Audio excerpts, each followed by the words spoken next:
Bonjour mes frères et mes sœurs. Est-ce que pour nous, être chrétien signifie quelque chose? Je lis avec vous 1 Pierre 4,16. Mais si quelqu'un souffre comme chrétien, qu'il n'en ait point honte, et que plutôt il glorifie Dieu à cause de ce nom. Chrétien, un nom qui est tellement connu et répandu.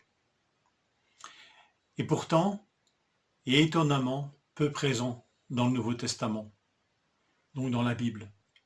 Tout juste 3 fois, et pas une de plus.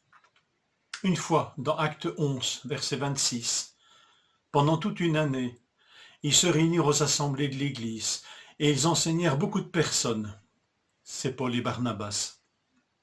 Ce fut à Antioche que pour la première fois les disciples furent appelés chrétiens.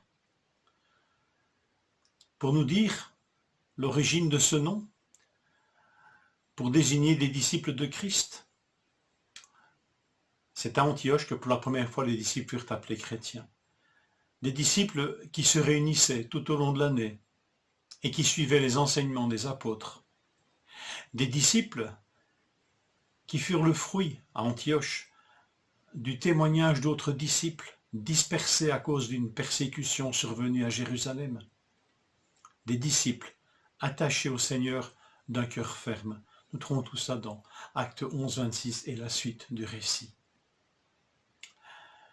Une deuxième fois ce nom de chrétien dans Acte 26, 28. Et Agrippa, un roi, dit à Paul, « Tu vas bientôt me persuader de devenir chrétien. » Ce texte pour nous dire que l'on devient chrétien en étant persuadé. Tu vas bientôt me persuader de devenir chrétien.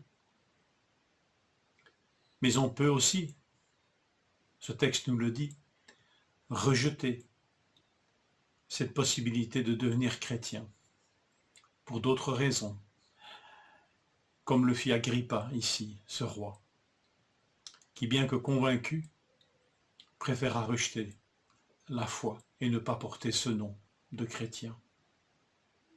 Une troisième fois enfin dans notre texte de 1 Pierre, pour nous dire que l'on peut souffrir pour ce nom, être tenté d'en avoir honte, et surtout en être fier et être fier de porter ce nom qui nous rattache à celui de Christ. Ah, non pas la fierté d'être parfait, convenable, honorable, bien mis, mais fier de porter le nom de celui qui a fait de nous des gens de sa famille, des gens de sa maison. Le verset qui suit nous parle d'un jugement qui commencera par la maison de Dieu. C'est ce que nous sommes, la maison de Dieu, la famille de Dieu, la famille de Christ. Et porter son nom est infiniment glorieux. Un nom peut être moqueur des hommes, des opposants à la foi du 1er siècle, un colibet peut-être, mais glorieux, parce qu'il nous rattache avant tout à Christ. Ce nom de Christ que nous portons peut nous valoir le mépris ou la condamnation.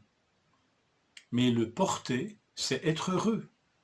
Car, nous lisons ça au verset 14, si vous êtes insultés à cause du nom de Christ, vous êtes heureux parce que l'Esprit de gloire, l'Esprit de Dieu, repose sur vous.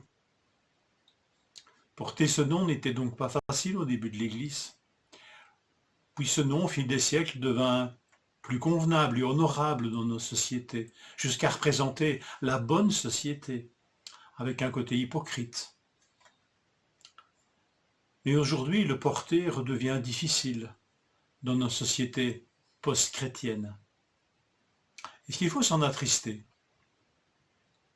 Ce nom de chrétien n'est jamais aussi glorieux que quand ceux qui le portent sont conscients de la gloire de celui dont ils portent le nom. Quand nous redécouvrons, comme les disciples d'Antioche, combien Christ est sauveur, quand nous nous rendons compte que c'est parce que nous avons été convaincus et que nous avons été touchés par la grâce de Dieu en Jésus-Christ, que nous avons accepté que nous sommes alors devenus chrétiens.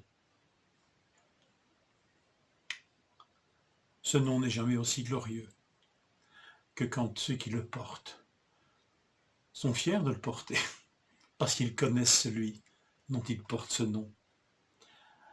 Alors, mesurons-nous l'honneur de porter son nom? Est-ce que nous ressentons le bonheur de l'Esprit, le bonheur que l'Esprit a à manifester le nom de Christ? Est-ce que nous glorifions Dieu de ce que le nom de son Fils repose sur nous? Que Seigneur nous permette de nous réjouir de porter son nom. Bonne journée.